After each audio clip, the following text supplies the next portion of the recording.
یہ تھا، لیکن وزیر اعظم نے وہاں پہ پروٹیکٹیو شیلڈ بھی رکھی گئی تھی گلاس کی، وزیر اعظم نے اس کو بھی اس دن اگنور کیا تھا کہ نہیں جو بھی ہے اللہ مالک ہے، جو بھی ہوگا وہ دیکھا جائے گا۔ اس حوالے سے اس دن پھر کافی تقریباً اس کے مغرب کے بعد تک یہ جلسہ جاری رہا، پھر وزیر اعظم نے آخری تقریر اندھیرے میں کی تھی۔ اس وقت اندھیرا ہو چکا تھا وہاں پہ اور شدید سیکیورٹی تھریٹ سے، لیکن وزیر اعظم نے کہا کہ جی مجھے اپنے اللہ پہ یقین ہے اور جو بھی ہوگا میں اللہ پہ سارا کچھ چھوڑتا ہوں۔ یہ لیٹسٹ سیکیورٹی تھریٹس جو وزیر اعظم کو آئے ہیں یہ ان کے بولڈ سٹینس کے حوالے سے آئے ہیں، جس پہ کہ پاکستان کی اگر آپ تاریخ اٹھا کے دیکھیں تو پاکستان کے وزیر اعظم اور صدور کے ساتھ جو کچھ ہوتا رہا ہے، جب بھی کہیں نہ کہیں نظام کے اندر وہ ایسا سٹینڈ لیتے ہیں جس سے کہ چند لوگوں کو مسائل ہوتے تو انہیں راستے سے ہٹا دیا جاتا ہے۔ اور اس میں اگر آپ former prime minister Liaquat Ali Khan کی اسیسینیشن دیکھیں تو اس میں آج تک پوری کانسپریسی کھل کے سامنے نہیں آئی۔ سعید اکبر جو ان کا اسیسینیشن تھا first prime minister Liaquat Ali Khan کا، اسے موقع پہ ہی قتل کر دیا گیا اور کانسپریسی کو وہیں پہ فارغ کر دیا گیا، اور جب آپ ڈیٹیلز اس کی جا کے دیکھتے ہیں تو پتہ لگتا ہے کہ پیچھے اس کے برٹش ہینڈلرز تھے، افغانستان کا لنکیج اس کے حوالے سے نکلتا تھا، لیکن اس کانسپریسی کو کور اپ کر دیا گیا۔ اب پاکستان کی تاریخ میں جب آپ آگے چلتے جاتے ہیں تو آپ کو نظر آتا ہے کہ ذوالفقار علی بھٹو بڑا بولڈ سٹینس انہوں نے لیا تھا انٹرنیشنل ایشوز پہ پاکستان کے حوالے سے، اور اس کانسپریسی کو جب پورا کیا گیا کہ جی ذوالفقار علی بھٹو کو سین سے ہٹانا ہے، اور ان کا معاملہ شروع ہوا تھا جب 1974 میں انہوں نے اسلامی سربراہی کانفرنس کی تھی، اور جتنے بھی لوگ اسلامی ممالک کے تھے جو اسلامی ممالک کو اکٹھا کرنا چاہتے تھے، جو سربراہان تھے، آج آپ تاریخ اٹھا کے دیکھ لیں اس میں آپ کو یاسر عرفات ہو گئے، شاہ فیصل ہو گئے، محمد قذافی ہو گئے، ذوالفقار علی بھٹو ہو گئے، یاسر عرفات ہو گئے، ان سب کی جو اسیسینیشنز ہیں over a period of time ensure کیا گیا کہ ان میں سے کسی کو زندہ نہیں چھوڑا جائے گا۔ اس کے بعد جب آپ ذوالفقار علی بھٹو کا کیس ہوا وہ امپریشن ایسے دیا گیا، ایک انٹرنل کو کروایا گیا جنرل ضیاء الحق نے، اور امریکہ کے اس وقت ریجن میں انٹرسٹ جس طرح آج کل بنے ہوئے باقاعدہ طور پہ انٹرسٹ بن رہے تھے، افغان جہاد شروع ہونا تھا، کولڈ وار اپنے پیک پہ تھی اور Afghanistan new battle ground, general Zia نے ملٹری کو کے ذریعے پاور سنبھالی اور ذوالفقار علی بھٹو کو ایک متنازع جوڈیشل مرڈر جس کو کہا جاتا ہے، جس کا کہ ریفرنس ابھی بھی سپریم کورٹ میں فارغ کر دیا گیا۔ محترمہ بے نظیر بھٹو کے کیس پہ آپ آتے ہیں، محترمہ بے نظیر بھٹو شہید کو اوپر یو این کا کمیشن بنا، اسکاٹ لینڈ یارڈ یہاں پہ آئی، پاکستان نے اپنی انٹرنل تحقیقات کی، لیکن سرپرائزنگلی جب آپ اس کیس کی ڈیٹیلز میں جاتے ہیں تو اس میں جو گواہان تھے اور جو لوگ اس میں ملوث تھے وہ ایک ایک کر کے آہستہ آہستہ مار دیے گئے، اور آج تک ان کے قاتلوں کو، پاکستان کی پرائم منسٹر کے قاتلوں کو سزا نہیں ملی۔ پرائم منسٹر عمران خان کی زندگی کو شدید خطرات ہیں، نظام شدید خطرہ ہے۔ ارشد صاحب یہاں پہ روکوں گا، ہمارے ساتھ رہے گا معاون خصوصی شہباز گل صاحب نے ہمیں جوائن کیا ہے۔ شہباز گل صاحب، فواد چودھری صاحب کہتے ہیں اس بار جو تھریٹ ہیں وہ ماضی کے برعکس زیادہ سنگین ہیں وزیر اعظم کو جو ملی ہیں۔ بسم اللہ الرحمن الرحیم، آپ کو بہت شکریہ۔ دیکھیے ارشد صاحب بالکل درست کہہ رہے ہیں، یہ سارا مدعا جو ہے یہ پچھلے چند مہینوں سے شروع ہوا ہے۔ آف کورس بہت ساری چیزیں ہوتی ہیں جو عوام کے اندر نہیں لائی جاتی ہیں، عوام کو نہیں بتائی جاتی ہیں اس time because of certain security implications. اب کیونکہ سچویشن جو ہے وہ اس طرح کی ہے کہ بہت ساری کانسپریسیز باہر آ چکی ہیں جو ہے کی جا رہی تھی حکومت کے خلاف بھی، اور اس کے ساتھ ساتھ جو بہت سارے پلان کیے جا رہے تھے، تو یہ بہت امپورٹنٹ ہے کہ جب دوسری چیزیں عوام کے سامنے آ رہی ہیں تو یہ سائڈ کیا ہے۔ میں آپ کو اس کی بڑی واضح بتا دیتا ہوں کہ آپ ایک لاہور کے اندر ٹیکنوپولس کا ایک ایونٹ ہوا تھا، اب سے چند مہینے پہلے کی بات ہے، وہاں پر پہلی دفعہ سیکیورٹی کو بہت ہی ٹائٹ انفورس کیا تھا، اور آف کورس میرے علم میں اس ٹائم یہ تھریٹ نہیں تھا جب میں اس ایونٹ پہ پہنچا پرائم منسٹر کے پہنچنے سے پہلے، تو میرے علم میں اس ٹائم تک وہ تھریٹ الرٹ نہیں تھا۔ تو وہ جس طریقے کا نارملی پرائم منسٹر اس طریقے کے باکس میں اس طریقے کی جگہ پر کھڑے ہو کے تقریر کرنا پسند نہیں کرتے، عوام کے قریب رہنا چاہتے ہیں۔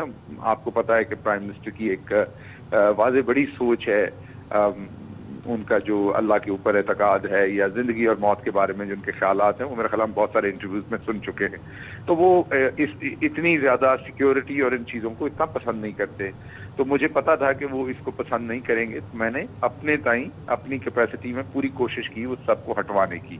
تو پھر مجھے جو وہاں پر چیف تھے سیکیورٹی کے, انہوں نے بتایا کہ نہیں, یہ سر نہیں ہٹ سکتا, بیکاز یہ بہت سنگین ایک تھریٹ ہے جس کو ہم ایون بہت کنٹرولڈ انوائرمنٹ میں بھی ہم یہ نہیں کر سکتے, اس کو نہیں ہٹا سکتے.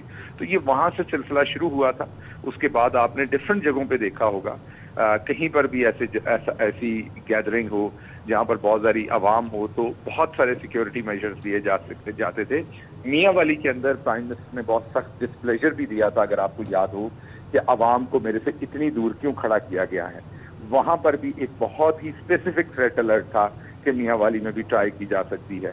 اس لیے وہاں پر جلسہ بھی شہر سے بہت دور رکھا گیا تھا جان بوجھ کے, حالانکہ وہ جو جگہ تھی وہ عوام کے لیے شاید اتنی کمفرٹیبل نہیں تھی, اور وہ جلسہ شہر سے باہر رکھا گیا تھا, ایک جو وہاں پر بیس ہے اس کے پاس, تاکہ اس شہر سے دور ہو, کنٹرولڈ انوائرمنٹ میں ہو, جہاں پر سیکیورٹی جو ہے وہ اس کو کیا جا سکے. اور نیچرلی پرائم منسٹر کو تو ایگزیکٹلی وینیو کا نہیں پتا ہوتا, وہ تو جب وہاں پہنچتے ہیں تو انہیں پتا ہوتا ہے, یہ کام تو ہمارا ہوتا ہے ارینج کرنے والے سارے لوگوں کا. تو جب وہ وہاں پہنچے تو انہوں نے پہلے پوچھا یہ وینیو کیوں ہے, تو جب عوام کو تھوڑا اسٹیج سے تھوڑے فرق پہ تھے تو انہوں نے اس پہ بڑا غصہ کیا. تو ان کو جب بتایا کہ سیکیورٹی, اس کے باوجود انہوں نے مجھے بڑی تنبیہ کرتے ہوئے یہ کہا کہ آئندہ ایسا نہیں ہونا چاہیے, عوام کو آپ نے اتنا دور نہیں رکھنا, عوام کو قریب رکھا کریں. آئی ڈونٹ لائک کہ یہ آپ عوام کو اتنا پیچھے کر دیتے ہیں. تو آپ سے یہ شیئر کرنے کی انفارمیشن یہ ہے کہ یہ پچھلے کئی مہینوں سے اس چیز کے ساتھ اس کو ہینڈل کیا جا رہا ہے.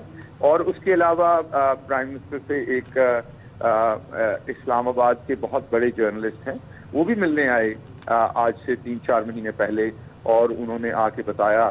اشرف صاحب بھی ان کو جانتے ہیں کیونکہ پچھلی میٹنگ میں پرائم منسٹر نے ہلکا سا اشارہ بھی کر دیا تھا جب 10-12 اینکرز ملنے آئے تھے پرائم منسٹر سے, 14 کے قریب اینکرز آئے تھے, تو ان میں اشارہ بھی پرائم منسٹر نے کر دیا تھا, وہ بھی موجود تھے ادھر, کہ کس طریقے سے انہوں نے پرائم منسٹر کو بتایا کہ ان کے خلاف ایک غیر ملکی سازش ہو رہی ہے اور اینکرز کی خرید و فروخت بھی کرنے کی کوشش کی جا رہی ہے. ان کو بھی پیسہ آفر کیا گیا تھا, وہ جن جرنلسٹ نے آ کے بتایا. اور اس کے علاوہ اس طرح کی بہت ساری اور چیزیں ہیں جو وقت کے ساتھ ساتھ آپ کے سامنے آئیں گی. بہت ساری چیزیں کلاسیفائڈ ہیں جو آپ سے شیئر نہیں کر سکتے, بہت ساری چیزیں ایسی ہیں جو شیئر کر سکتے ہیں, وہ وقت کے ساتھ کریں گے. لیکن ایک بات طے ہے, ایک بات میں نے قریب سے دیکھی خان صاحب کے بارے میں, کہ ہم سب پہ تو اس کا فرق پڑتا تھا کہ تھریٹ الرٹ کیا ہے, ارینجمنٹس کیا کرنے ڈفرینٹ کرنے ہیں. بہت ساری جگہوں پر ہم ان کو بتاتے بھی نہیں تھے پہلے, کیونکہ وہ ڈانٹ دیتے تھے کہ آپ یہ نہ کریں ارینجمنٹس اس طرح کے. فار ایگزامپل میں نے جیسے آپ کو کہا کہ اسٹیج سے عوام کو دور جو ہے وہ اسٹیج کو ذرا دور رکھنا, تاکہ اگر کوئی ایسا اٹیک ہوتا ہے تو پھر بھی سیفٹی کی گنجائش ہو.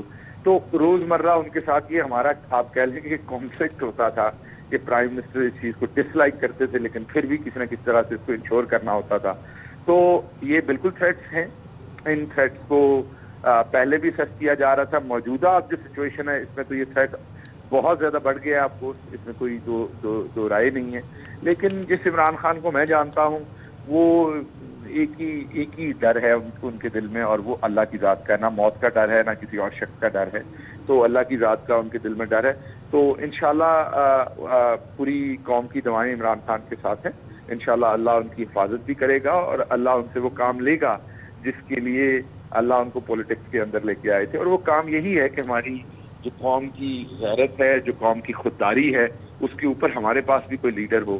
رات وہ سیالکوٹ سے خواجہ آصف صاحب ہمیں یہ بتا رہے تھے کہ فلاں ملک کے وینٹیلیٹر کے اوپر ہم ہیں.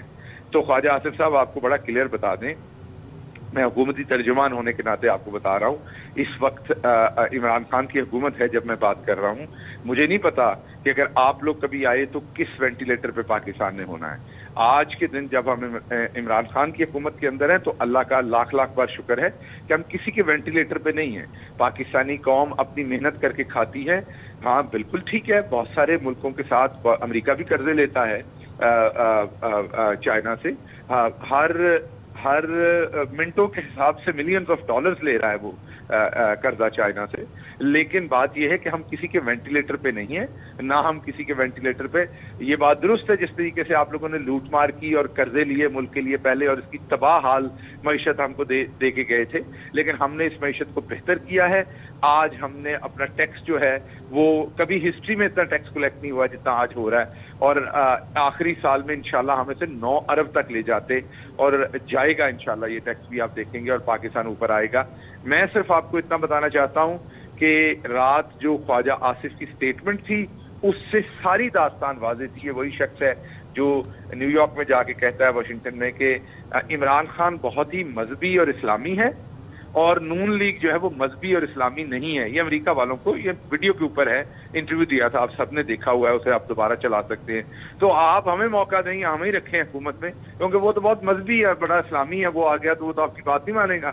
تو یہ امریکہ کو پہلے بھی یہی کہتے تھے، رات بھی انہوں نے امریکہ کو دوبارہ جو ہے وہ اپلیکیشن دی ہے جوتے پالش کرنے کی بھی، اور اپنا سی وی بھی دیا نوکری کے لیے. دوسری طرف یہ ہے عمران خان کو یہ ساری باتوں کا پتہ ہے، ان سے بہتر پتہ ہے، اور وہ بھی یہ سارے کام کر سکتے ہیں کرنا چاہیں تو. لیکن میں نے دوبارہ کہا کہ وہ ایک خوددار آدمی ہے، وہ اپنی قوم کے اوپر اور اللہ کے اوپر یقین رکھنے والے ہیں، اور ہم اگر اقتدار میں ہیں یا دوبارہ کبھی آئیں گے تو وہ اپنی عوام کی ووٹ سے آئیں گے، اپنی عوام کے ٹرسٹ سے آئیں گے. ہم اس طریقے سے کسی کے سامنے بھیک مانگ کے نہیں آئیں گے. اچھا شہباز صاحب، ماضی میں بھی ذکر کرتے رہے ہیں اپنے انٹرویوز میں عمران خان صاحب کے انہیں تھریٹس ہیں، جو موجودہ سیاسی صورتحال ہے، کیا موجودہ صورتحال کے تناظر میں اسے دیکھا جائے، اور رد عمل کیا آیا وزیر اعظم کی جانب سے؟ دیکھیے، میں نے آپ کو پوری ڈیٹیل سے سارا ایکسپلین کیا کہ یہ موجودہ صرف سیاسی صورتحال کی بات نہیں ہے. موجودہ سیاسی صورتحال میں آف کورس یہ ملکی سیاسی صورتحال کی یہاں بات نہیں ہو رہی ہے، کوئی ان سے تھوڑی تھریٹ ہے جو یہاں پر سیاستدان ہیں تو پیسے ویسے لیتے اور دیتے ہیں انہوں نے، اور کیا کرنا ہے. جس لیٹر کی بات ہو رہی تھی اس میں عدم اعتماد کا بھی تو ذکر کیا گیا تھا. جی بالکل، اس لیٹر کے اندر عدم اعتماد کا بار بار ذکر ہے، اور اس لیٹر کے اندر تھریٹس ہیں کہ اگر عمران خان کو نہ ہٹایا گیا تو پھر آپ کو سنگین نتائج بھگتنا پڑیں گے، اور اگر عمران خان کو ہٹا دیا تو پھر پاکستان کے لیے عام معافی کا اعلان کیا گیا تھا کہ پاکستان کو معاف کر دیا جائے گا. تو اس لیٹر کے بعد تو ساری چیزیں بالکل کلیئر ہیں. تو تھریٹس بالکل عمران خان کو بہت سارے ہیں ان کی سیکیورٹی پہ، اس سے زیادہ بات اس پہ نہ کی جائے تو بہتر ہے. ٹھیک ہے، معاون خصوصی شہباز گل صاحب ہمارے ساتھ موجود تھے، اور ہمارے ساتھ سینئر اینکر ارشد شریف بھی موجود ہیں. ارشد صاحب، آپ نے بھی گفتگو سنی آپ نے شہباز گل صاحب کی، آپ کیا کامنٹ کریں گے اس پہ؟ ارشد شریف صاحب بھی ہمارے ساتھ موجود ہوں گے، آپ کو آگاہ کر رہے ہیں. وفاقی وزیر فواد چودھری کی جانب سے ٹویٹ کیا گیا، سیکیورٹی ایجنسیز نے رپورٹ کیا عمران خان پر قاتلانہ حملے کا منصوبہ سامنے آیا ہے. حکومتی فیصلے کے مطابق وزیر اعظم کی سیکیورٹی میں اضافہ کیا گیا ہے. وزیر اعظم پہلے بھی خاص سیکیورٹی پر توجہ نہیں دیتے تھے، موجودہ حالات میں سیکیورٹی میں اضافہ انتہائی ضروری ہے. سنگین دھمکیوں کے بعد سیکیورٹی بڑھانے کا فیصلہ کیا گیا. وزیر اعظم آج اپنی معمولی مصروفیات جاری رکھیں گے. اسلام آباد سے آپ کو اپڈیٹ کریں گے. اسلام آباد ہائی کورٹ نے چیئرمین سینٹ سے متعلق درخواستیں خارج کر دی ہیں. چیئرمین سینٹ کے متنازع الیکشن پر فیصلہ سنا دیا گیا ہے. چیف جسٹس عامر فاروق اور جسٹس طارق محمود جہانگیر نے سنایا ہے یہ فیصلہ، اور اسلام آباد ہائی کورٹ نے 22 دسمبر 2021 کو فیصلہ محفوظ کیا تھا. عدالت نے کچھ پہلوؤں پر وضاحت کے لیے کیس کو کل سماعت کے لیے مقرر کیا تھا. سنگل بینچ نے یوسف گیلانی کی درخواست ناقابل سماعت قرار دے کر خارج کی تھی. یوسف رضا گیلانی نے چیئرمین سینٹ الیکشن کے خلاف انٹر کورٹ اپیل دائر کی تھی. مزید خبریں ہوں گی ایک بریک کے بعد.